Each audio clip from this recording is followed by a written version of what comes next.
Hell, for all they know, hey, they just played. This might be a summer league game. It didn't happen. Basically, it didn't happen. Yeah. See, that's what LeBron was talking about. I can't get no credit. I get no value. This game has no nutritional value for me in the stat column. And so, get what he said. If you remember, the shot clock was also winding down when Kyrie had the ball. He shot the ball with about 3 seconds. So by the time it hit the net, it was about 1 second left on the clock. So he's like, okay. The difference is Steph was guarding Kyrie. He was just closing out. He's like, hey, oh, man, LeBron. And that's what happens. We see a lot of this in football. That's why a lot of guys don't chase. Because whoever chased the guy to the end zone, people automatically assume that was your man. And that's why I be looking around like, nah, that wasn't me. So for me, if Lakers go on and win, Skip, maybe the shot has the same value because it launched them into a direction that they wanted to be in. But I get what Steph is saying. Both of these shots were hit on me, and people are going to remember because they're going to go back and look at the one in the championship game. They're like, damn, Steph, Kyrie put that in your eye. And they go fast forward 5 years and say, damn, Steph, LeBron put that one in your eye too. So I get what he's saying. It's like both of these shots, three-point shots, game-winning shots, was hit on me. So it seemed like, man, I can't even catch a break. Because every big shot that, somebody's hit, with, I guess, playoff implications, one with a championship implication, happened on me. So I get what he's saying, Skip, but these are two different shots, three-pointers. Yes, clock winding down, but the value of Kyrie's shot versus the value of LeBron is in two different stratospheres. So when I first saw this clip of Steph saying, I've seen this before, I was like, it took me aback. I had to sit back and say, you've seen what before? And I started thinking, wait a second, is my memory serving me here? Did LeBron hit that shot in Game 7? Has he seen LeBron do this to him before? No, he has not. Right. So he was somehow confusing the Kyrie and LeBron shots or making them the same. They're completely dissimilar to me because they don't belong in the same breath that Steph put them in. Because let's reconstitute what was happening in that Game 7 at Oracle. Remember, Golden State had a 3-1 lead, and they started to fall apart when Draymond was suspended for Game 5 at Golden State. And here came your Cavaliers, and yet there they went in the fourth quarter of Game 7 because I'll give LeBron this. He did hit a 3 to put them up 2. That was 89-87. Look how low scoring it was, 89-87. Both teams, frankly, were having a hard time finding the basket. Yeah, the nerves, you could tell the nerves were there. Okay, so LeBron hit a 3. It's 4:53 left. I'm giving you credit for this, to put them up 2. But from that point on, neither team could hit a shot for the next about 4 minutes. In fact, it's a little more than 4 minutes. And over that stretch, the Cavs went 0 for 6. This is ahead of Kyrie's shot. They had gone 0 for 6 in that stretch, and LeBron had gone 0 for 4 after that 3 he hit. He missed a 22-footer that would have put them up 2. Then he missed a 13-footer that would have put them up 2. Then he missed a driving layup. Iggy I think got his fingertips on it. He got a block on it. That would have put them up 2, and then he missed a little 5-footer off the glass that would have put them up 2. So LeBron had gone 0 for 4 in that stretch. They're just clanking and choking. They can't buy a basket. So late in that clock, Kyrie says, okay, well, just give me the ball and get out of the way because I'm going to do this. So it wasn't a last-second shot clock shot like LeBron's was the other night.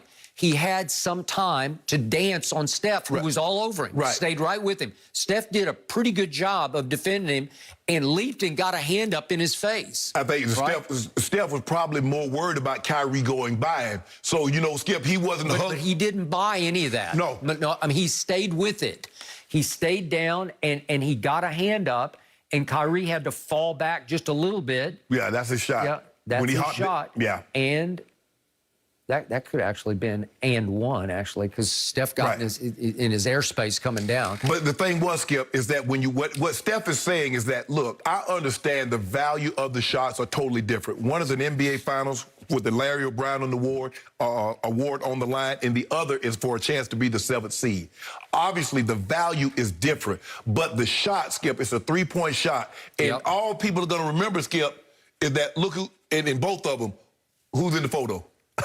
Steph. Okay. And So Steph was like, what do you man, think? He's getting Paul George? Yeah, they're playing Steph said, man, I can't even catch a break. All right. Well, his team couldn't catch a break in that game 7 because I'm going to remind everybody in games 5, 6, and 7, Steph just went south on them. He played smaller than he actually Skip, is. I don't really I don't know what he could have done. When you have two guys go off for 41 apiece, and LeBron had, what, 41, 12 and 8, and the next game he had 41, 16 and 7. So when LeBron, in game 5, I don't know what else Steph could have done. He could have fought fire with fire. Skip, you had two. We all acknowledge he's the greatest shooter in the history of this league. But he can't, so he would have, to offset what they got from LeBron and Kyrie, he would have needed to score 80 because they gave him 42. They gave him 41 apiece. Well, he did have this guy named Klay Thompson alongside, so you don't think they can fight fire with fire? Well, Klay. Klay should have gave you one of them 60 pieces there. Okay. What do most people think? Is Steph more valuable than Klay? Well, yeah, of course. He won back-to-back MVPs. Of course he is. So in Game 7 in his house, Steph Curry went 6 of 19 from the field. He went 4 of 14 from 3. He only got to the free throw line one time and made one free throw. In the fourth quarter of that game, as all this clanking was going on, what did Steph do? He went 1 for 6. This is his house. He went 1 of 5 from 3. He shot no free throws, and he had one huge turnover, as you remember, when he went behind the back and threw it in the third row. Yeah, that was the Lombardi trophy he threw out of bounds. Okay. I appreciate that, Steph. Thank you very much. But Skip, I think the thing is that what people want is that Steph and LeBron has a very high level of respect for one another. And I think the thing is somehow over the years, and what these old guards want to do, well, Steph should hate LeBron, and LeBron should hate Steph. When Wilt and Bill, they would have dinner at each other. Wilt would go to Bill Russell's house and have dinner. Guys didn't always hate each other. Magic and Isaiah was the best of friends, but they could compete. So this notion that I got to hate you, Skip, this is not a Michigan, Ohio State, or Alabama, Auburn type situation. People don't have to, look, LeBron James and Steph Curry can do battle and still at the end hug it up and say, bro, that was a hell of a game. Man, you a hell of a player, yada, yada, yada. I don't have to hate you to build up something to like, I hate Steph, I want to do this so bad. No, it's the level of competition. You want what I want what you want, and only one of us is going to be able to get it. That's good enough for me. And if we want to break bread, like I said, I don't know how close they are off the field, court. I know they're not like probably D. Wade and LeBron or Melo and LeBron, but I think they have enough respect for one another and respect for what the other has done in this league. So this notion that, and this old guy, oh man, they need to hate each other. Y'all didn't hate each other. I'm sure, how many times you think Charles Barkley went out with Michael Jordan before a game? He didn't, so did he hate Michael? But they quick, y'all hate him. Oh, I didn't like this guy. But guess what? They vacationing, they playing cards, they going to Vegas together. They weren't hating each other. Because Michael got a kick out of Charles. But it's because Michael was not at all threatened by Charles on the court. Well, he should have been threatened. Because Michael knew that psychologically he would own Charles on the court. Well, Skip, he knew Charles was in awe of him and in fear of him. Well, case closed. These guys today, Skip, is probably a lot different. A lot of these guys probably grew up playing against each other in AAU. A lot of these guys, Skip, probably played on the same AAU ball club, traveled in the same circle. So it's different, Skip, where the only time you read about a guy you read about it in the paper, he was from Chicago, you from California, like, oh, that's him?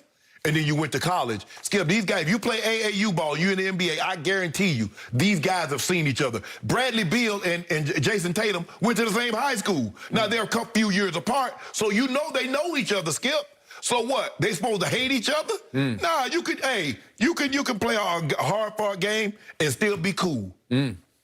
So obviously, Kyrie's shot, he created, he danced, he went up and shot it, and it was for the championship. Yeah. LeBron's shot was at the end of the clock. He created. He didn't have to create anything. It was like, oh my God, I have to shoot this. I see 3 rims. I think I'll pick the middle one. He put that last king. He put that last king of Scotland. That Forrest Whitaker eye. He closed that left one. It accidentally went in. Way to go. Zoomed that thing in. And it had such magnitude that the stats don't even count. That's how big a deal that shot was. Hey, LeBron did that thing right there. Yeah. I can't see. He said, I can't see. He said, what happened? All he heard was the crowd. He couldn't see a thing. If he had been able to see, he would have missed. No, he wasn't there. Yeah, You see what you did? No, you see that's what the you did truth. right there. That's now, the truest thing I've said on this show today. No. See, now all of a sudden, he couldn't even see the basket. He just threw it up and it went in. Yeah. It was a lucky, desperate heave and hope. No, Skip. You know what I found out, Skip?